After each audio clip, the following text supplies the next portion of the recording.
Hi, boys and girls. This is Sally Morse. I'm a district math coach for Henrico County Public Schools, and for today's lesson, we are learning the basic fact strategies for our helper facts, which are our times 3 and our times 7 facts. Sometimes we refer to these as our last facts because they're the facts that we've learned after we've mastered all of our other facts. If you notice, all of the facts that are in purple here are ones we've already learned. And when we're left, all that's left are 4 facts. 3 times 3, which is 9. 3 times 7, which is 21. And its turnaround fact, or using the commutative property, 7 times 3 is also 21.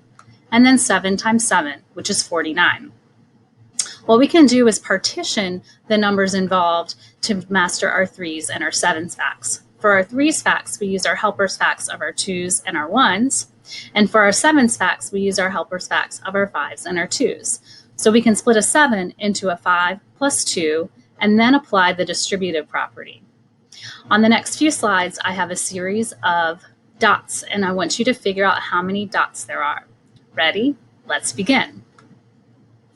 How many dots? How do you know?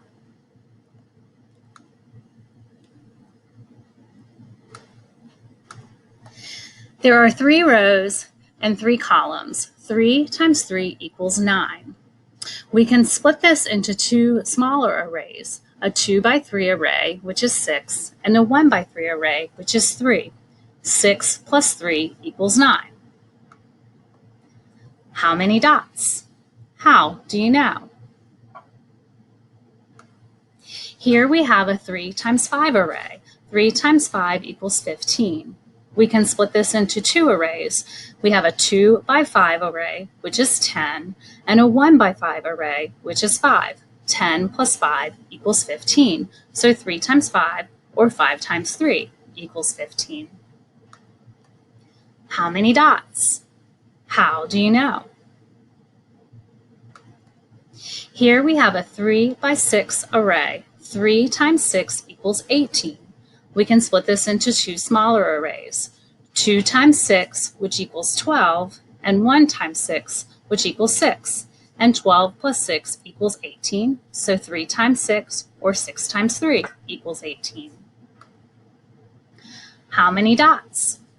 How do you know? Here we have a 7 by 3 array. 7 times 3, or 3 times 7, equals 21. We can split this into 2 smaller arrays, a 5 by 3 array, and 5 times 3 is 15, and a 2 by 3 array. 2 times 3 equals 6. 15 plus 6 equals 21, so 7 times 3 equals 21. How many dots? How do you know? Here we have 7 times 5 modeled in an array. 7 times 5 equals 35. We can split our 7 into a 5 and 2.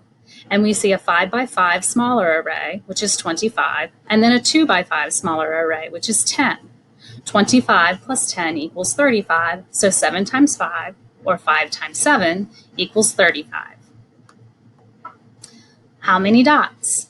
How do you know? Here we have a 7 by 6 array. 7 times 6 equals 42.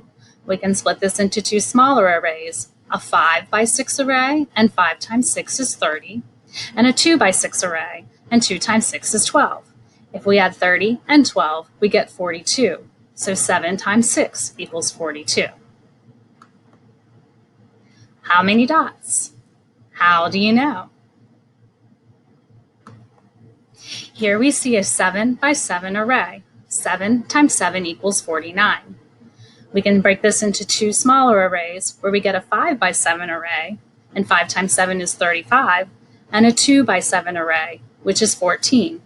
35 plus 14 equals 49, so 7 times 7 equals 49.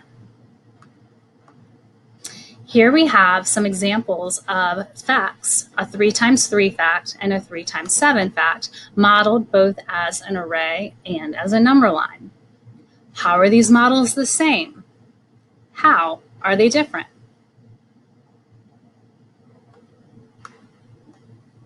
We can also think about extending this strategy to larger numbers. Here I have 3 groups of 75. I wonder how much 3 times 75 is. I know that I can double 75 and I get 150. That's 2 of my groups. Now I have one more group of 75 to add to that. 150 plus 75 is 225. So 75 times 3 is the same as 225. Here's a game that you can play at home to practice your times 3 and your times 7 facts. Remember, these are helper facts. So for your times 3 facts, think of 2 groups plus 1 more group. For your times 7 facts, think of 5 groups plus 2 more groups. You're going to need a deck of cards, and you're going to remove the jacks, the kings, and the queens. Your aces are going to stand for 1. For this game, you're going to flip over a card, and if you flip over a red card, you're going to multiply that fact times 3. If you flip over a black card, you're going to multiply that fact times 7. You're going to want a pencil and paper, and you're going to list out your multiples of 3 and your multiples of 7. When you find the product, you're going to cross that out on your list. So for example, I have a red ace. Because it is red, I'm going to multiply my ace, which is 1, times 3. I know that 1 times 3 is 3, so I'm going to cross it off on my game board. The next one, I got a black 6. That means I'm going to multiply 6 times 7. I can use my helper facts to help me here. I can think about 6 times 7, and I can think about 6 times 5, which is 30, and then I can think about 6 times 2, which is 12. If I do 30 plus 12, I get 42. So 6 times 7 is 42, and I'm going to cross that out on my game board. Keep playing until you've either crossed out all your 3's facts or all your 7's facts. Have fun playing this game, boys and girls.